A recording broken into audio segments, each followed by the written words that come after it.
Et salut les filmmakers, c'est Karim Yatrib, donc je reviens pour faire une nouvelle petite vidéo en ce moment. Je suis un peu chaud pour faire pas mal de petites vidéos review sur du matos. Et là en l'occurrence, j'ai le S6E, c'est le dernier qui vient de sortir, micro lavalier, donc filaire, sur n'importe quel Synco, que ce soit du micro lavalier, du micro canon, du M3, du D30, etc., etc. Il y a toujours une petite housse de protection. Je vais tout sortir comme ça ira plus vite. Voilà, la petite housse, on n'en a pas besoin, on la met sur le côté, donc on aura toujours une petite bonnette de rechange. Enfin, une bonne, moi c'est une que j'avais en plus, mais c'est une petite bonnette qu'il y a sur le micro. Moi j'en mets toujours une de plus, on sait jamais si j'en perds une pendant le transport. On a une petite deadcat, donc qui va te permettre de shooter en extérieur, parce que si tu as du vent, ça fera pas l'affaire. Le vent, bah forcément tu vas avoir pas mal de souffle.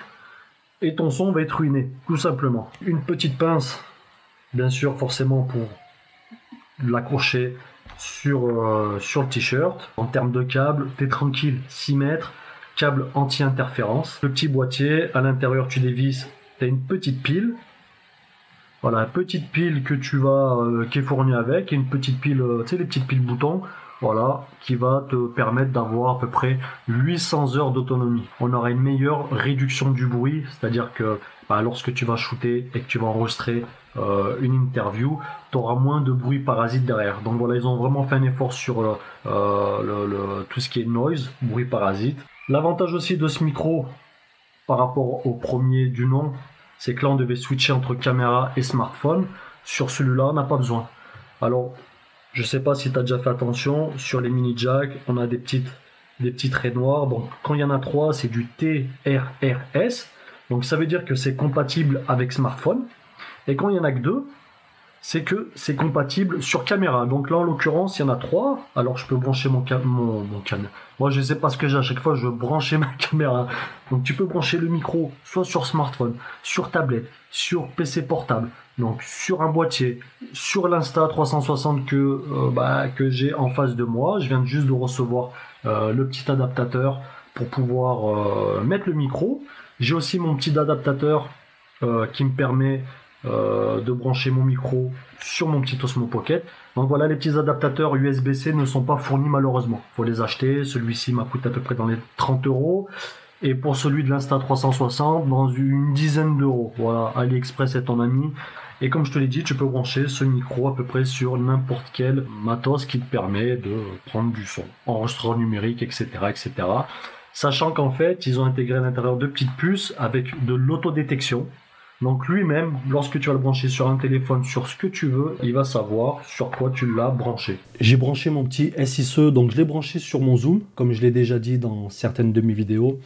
Le plus important, c'est d'avoir un bon micro, mais si ton micro, si tu n'as pas de bon préampli qui te permettent d'exploiter à fond le micro, donc là en l'occurrence, l'Insta 360, voilà, c'est une petite caméra d'action, pocket, etc., etc. Le son, il est convenable, c'est pas un truc de fou. Déjà, un petit zoom comme ça, voilà, ça coûte que dalle, mais le son sera quand même forcément meilleur que ma petite Insta 360. Donc c'est pour ça que j'ai voulu vraiment utiliser le zoom H1. Voilà, si tu as envie d'en acheter un, ça coûte que dalle, ça coûte que dalle. Ça, je l'ai depuis une éternité. Au niveau de la fréquence de réponse, on est sur du 50 Hz jusqu'à 20 kHz. Donc voilà, ça sera parfait pour capturer de la voix. Ratio signal noise, on est sur du 75 dB. Et sur le SPL, parce que sur un micro, l'aspect la plus importante, ça va être le SPL. Ça va être le seuil maximum que le micro puisse atteindre. On est sur du 135. Voilà. 135 décibels, à moins de crier comme un porc pour pouvoir faire saturer la capsule. C'est un micro qui coûte dans les 20 et quelques euros. C'est vraiment pas cher. Après, comme je te l'ai dit, effectivement, il y a 6 mètres de câble. C'est peut-être un peu trop, peut-être pour certains pas assez. Moi, je sais que généralement, je déplie jamais les 6 mètres parce que bon, voilà, micro lavalier, ça va dans la poche. Le câble, je le camoufle, etc., etc. Après, oui, ça peut le faire si, par exemple, tu veux faire une petite vidéo ou un petit vlog et que tu as besoin d'un peu plus de distance parce que tu vas shooter avec je sais pas, avec un 70-200, avec un gros zoom. Et là, forcément, tu vas pas être à 1 mètre de toi-même ou de la personne. Tu as pu te faire une idée un petit peu sur la qualité du micro. En dessous, là, parce qu'en dessous, j'ai mon ordinateur qui tourne. Peut-être que tu vas l'entendre en fond. Après, comme j'ai peut-être oublié de le dire, c'est un micro omnidirectionnel, c'est-à-dire que il va capturer le son dans toutes les directions. Alors que, tu vois, si le micro, je le mets, là, il est sur ma gauche, je le mets en haut, en bas, ou peu importe, omnidirectionnel, ça prendra vraiment partout. Bon, un petit filmmaker, cette vidéo elle est finie avec le S6E. Si tu as besoin de renseignements, quoi que ce soit, tu peux le mettre en commentaire ou venir me parler sur Facebook ou sur ce que tu veux, je me ferai un plaisir de te répondre. Abonne-toi, n'oublie pas de t'abonner, mets un petit like, petit pouce bleu, enfin toute la totale, la cloche et tout, mets un petit commentaire si t'aimes ou si t'aimes pas, il n'y a pas de souci, mais surtout abonne-toi mon petit filmmaker. Allez, salut!